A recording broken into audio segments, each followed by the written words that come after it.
আজিয়ে প্রভাতে রবির কর, কেমনে পশিল প্রাণের পর, কেমনে পশিল গুহার আঁধারে প্রভাত পাখির গান।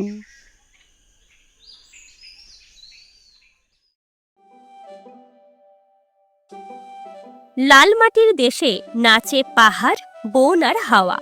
পুরুলিয়া আমার মনে জাগায় সহজ মাটির কাছে যাওয়া।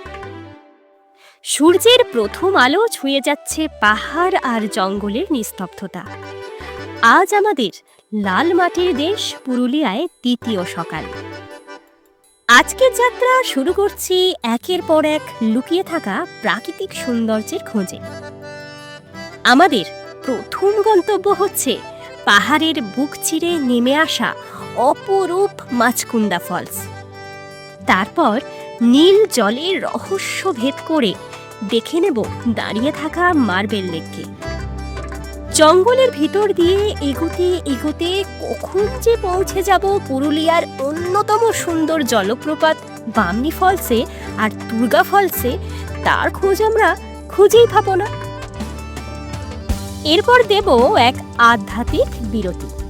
পাহাড়ের কোলে শান্ত পরিবেশে অবস্থিত লহরিয়া শিব মন্দিরের খোঁজ।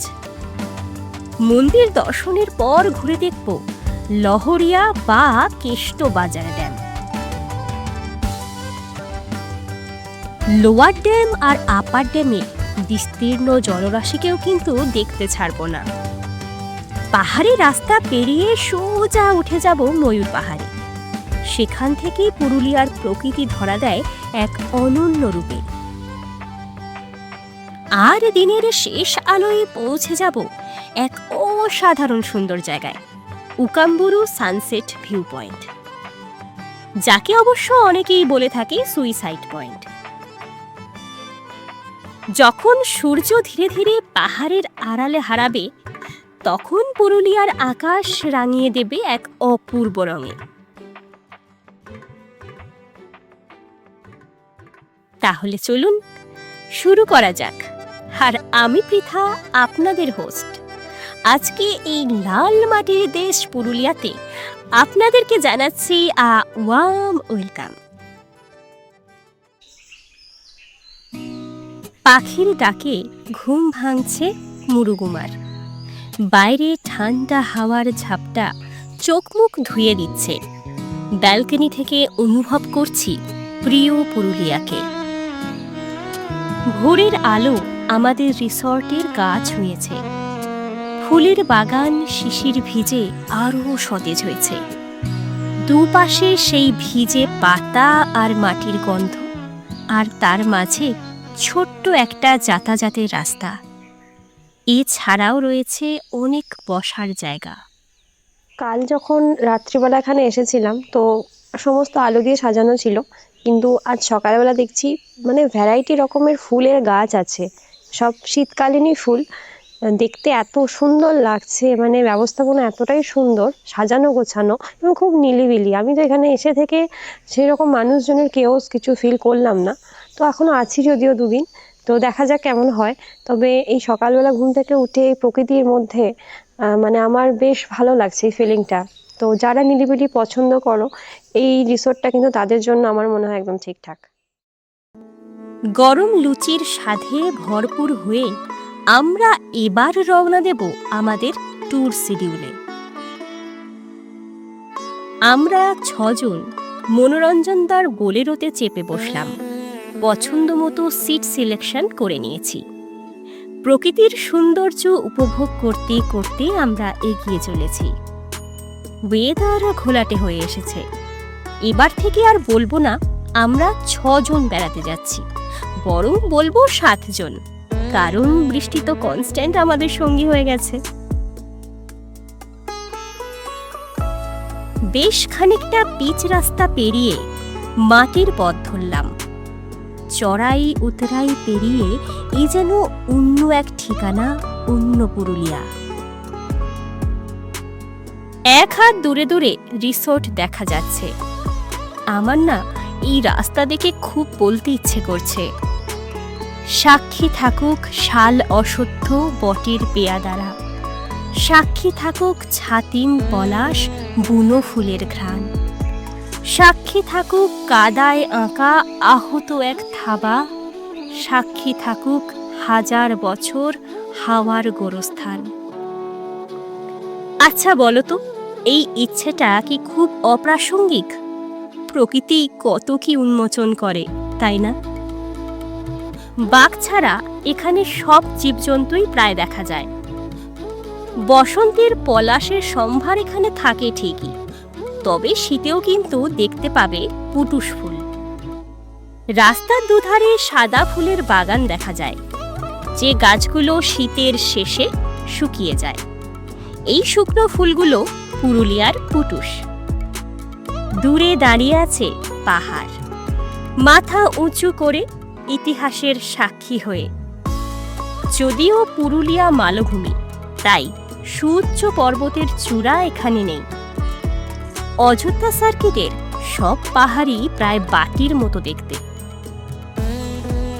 প্রথম গন্তব্যে এসে পড়েছি, চলো কিছুটা ট্রেক করতে হবে।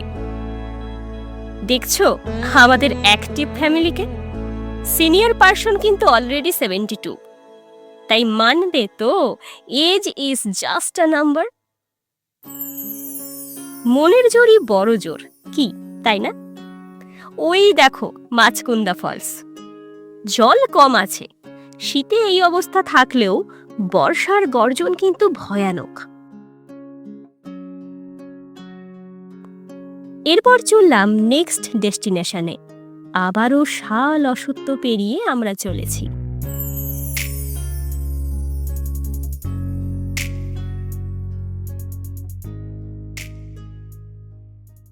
আমরা নেক্সট স্পট চলে এসেছি মার্বেল লেক দেখতে। তো এখান থেকে একটু হাঁটতে হবে মিনিট পাঁচেক। ওপরেও একটা ভিউ আছে যেখান থেকে দেখা যায়, কিন্তু আমরা বললাম আগে কাছ থেকে দেখি, তারপর ওপরটা থেকে দেখবো। তো চলো গিয়ে দেখা যাক মার্বেল লেক। আমরা যে মার্কেটটার মধ্য দিয়ে যাচ্ছি, দুদিকে রয়েছে মার্কেট এবং প্রচুর জিনিস রয়েছে যেখান থেকে আপনারা মার্কেটিংও করতে পারেন।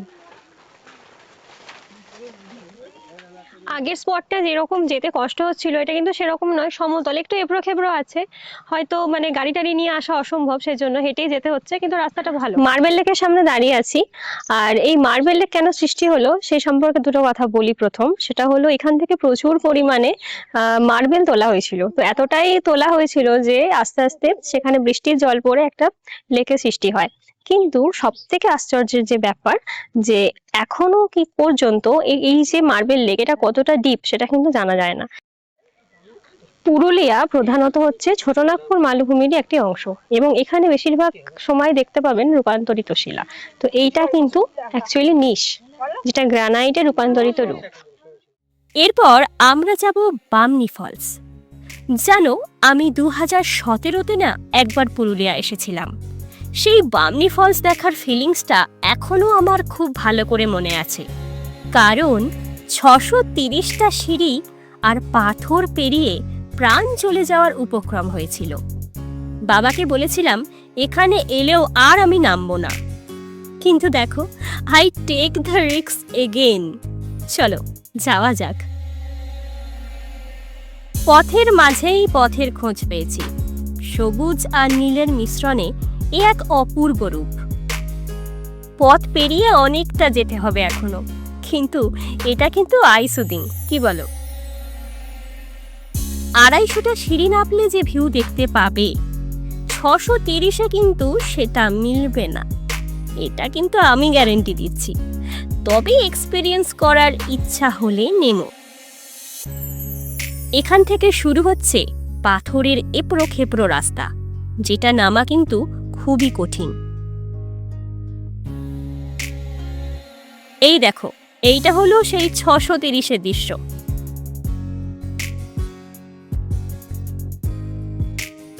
এবার ফিরে চলি, চলো। ফিরে এসে বুঝতে পারছি জলের আর এক নাম জীবন কেন।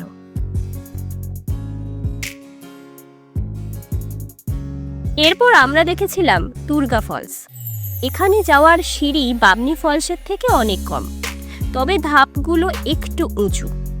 বয়স্ক মানুষদের না যাওয়ারই অ্যাডভাইস দেব, তবে ফলসটা কিন্তু খুবই সুন্দর। এবার আধ্যাত্মিক ঠিকানায় পৌঁছে দেওয়ার পালা, লহরিয়া শিব মন্দির। এর পাশেই আছে কেষ্টবাজার ড্যাম। এই ট্যুরে আমরা সব দৃশ্যর সাক্ষী থাকছি, ঠিক পাঁচমেশালি তরকারির মতো ভিন্ন স্বাদের মেলবন্ধনে একটা অনন্য দৃষ্টান্ত তৈরি হচ্ছে। পুরুলিয়ার সবচেয়ে পপুলার স্পট হলো আপার ড্যাম, আর এই যে এইখানে তিনি। এখন দাঁড়িয়ে রয়েছি আপার ড্যামে। আর আপার ড্যামের এই যে ড্যামটা দেখছেন, এর নিচে একটা রয়েছে লোয়ার ড্যাম। তো আপার ড্যাম থেকে লোয়ার ড্যামে জল যাচ্ছে এবং সেখানেই টারবাইনের সাহায্যে তৈরি হচ্ছে বিদ্যুৎ। আর ওই যে দূরে দেখা যাচ্ছে, আমি জানি না আসছে কিনা ক্যামেরাতে, ওটা হচ্ছে সোলার প্যানেল, যেখানে তড়িৎ উৎপন্ন হচ্ছে এবং সেগুলোই সাপ্লাই হচ্ছে পুরুলিয়ার সমস্ত জায়গাতে। এবার লাঞ্চটা তাড়াতাড়ি সেরে নেব। আমি আজ নিরামিষ থালি নেব, কারণ খুব গরম লাগছে। এরপর রিচ খাবার যদি খাই না, সেটা আর হজম হবে না।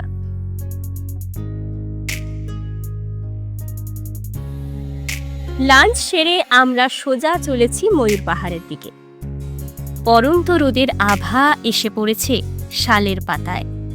মনে হচ্ছে সূর্যটা বুঝি অনেক দূরে হারাবে। এখন চলেছি ময়ূর পাহাড়ে।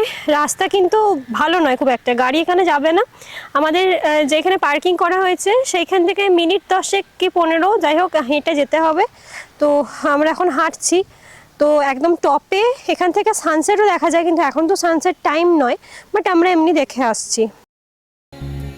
ময়ূর পাহাড়ের চূড়ায় উঠতে খুব একটা কষ্ট হয়নি। এখানে ওঠা বা নামা খুব একটা কঠিন নয়। বয়স্ক মানুষরা আরামসে আসতে পারবেন এখানে। দারুণ একটা ভিউ পাচ্ছি এখান থেকে। পুরুলিয়ার সৌন্দর্য উপভোগ করতে করতে কোথায় যেন হারিয়ে যাচ্ছি। বামনি ফলসে নেমে আমার যে এক্সপিরিয়েন্সটা হয়েছিল, যে উঁচুতে উঠলেই হয়তো খুব কষ্ট হবে, সেক্ষেত্রে বলবো ময়ূর পাহাড়ে নামতে একদমই কষ্ট নেই, উঠতে সামান্য। তো এখানে কিন্তু বয়স্ক মানুষরাও আসতে পারবেন এবং এখানকার ভিউটাকে এনজয় করতে পারবেন। সূর্যাস্তের রং আকাশে আভা ছড়িয়ে দিচ্ছে। আজ আমাদের লাস্ট ভিউ পয়েন্টে এসে পড়েছি। সমস্ত দিনের শেষে শিশিরের স্বপ্নের মতো সন্ধ্যা আসে। ডানায় রৌদ্রের গন্ধ মুছে ফেলে চিল।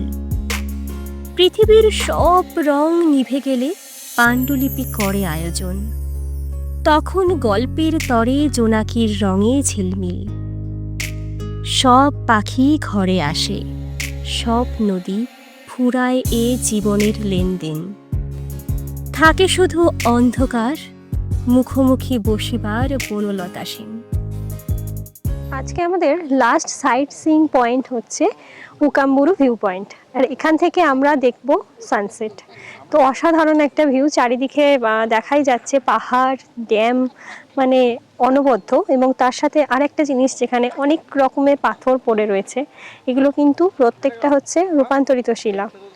এগুলো বেশিরভাগই নিচ রয়েছে। তো একদম অন্যরকম মনে হচ্ছে, একটা অন্য দুনিয়ায় আমি চলে এসেছি। এই উকাম্বুরু ভিউ পয়েন্টটাকে এখন রিসেন্ট ডার্ক ট্যুরিজমের আন্ডারে একটা নাম দেওয়া হয়েছে, যেটার নাম সুইসাইড পয়েন্ট। কেন? এখন দেখবে মানুষের আকর্ষণ সেই জায়গাটায় যায় যেটা কুখ্যাত। তো সেই জন্য এই নামগুলো এমনভাবে দেওয়া হয় যাতে মানুষ বেশি অ্যাট্রাক্টেড হয় এবং এখানে আসে। কিন্তু এখানকার ন্যাচারাল বিউটিটা এতটাই ভালো, আমার মনে হয় না যে এখানে আলাদা করে কোনো এইরকম ধরনের নাম দেওয়া দরকার আছে। আজকের ট্যুর শেষ করে রিসর্টে চলে এলাম। মুড়ি আর পেঁয়াজের সাথে সন্ধ্যাটা কিন্তু জমে উঠেছে।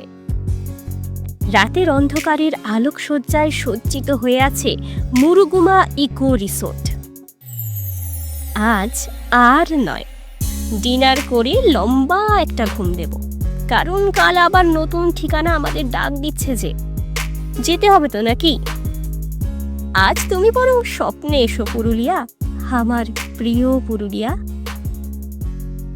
আজ এই সফরের সঙ্গী তো তোমরা হয়েছ, তবে শুধু সঙ্গী হলেই যে হবে না, তার সাথে ভালো লাগলে জানাতে হবে, আর খারাপেরও সমান অধিকার। আর মন্তব্য তো করতেই হবে, ওটা যে আমাদের এগিয়ে যাওয়ার জীবন কাঠি। তার সঙ্গে থেকে যেতে চাইলে সাবস্ক্রাইব করে নিও, কারণ এরকম অনেক ভিডিও আসবে। ততক্ষণ ভালো থেকো, সুস্থ থেকো, আবার দেখা হবে।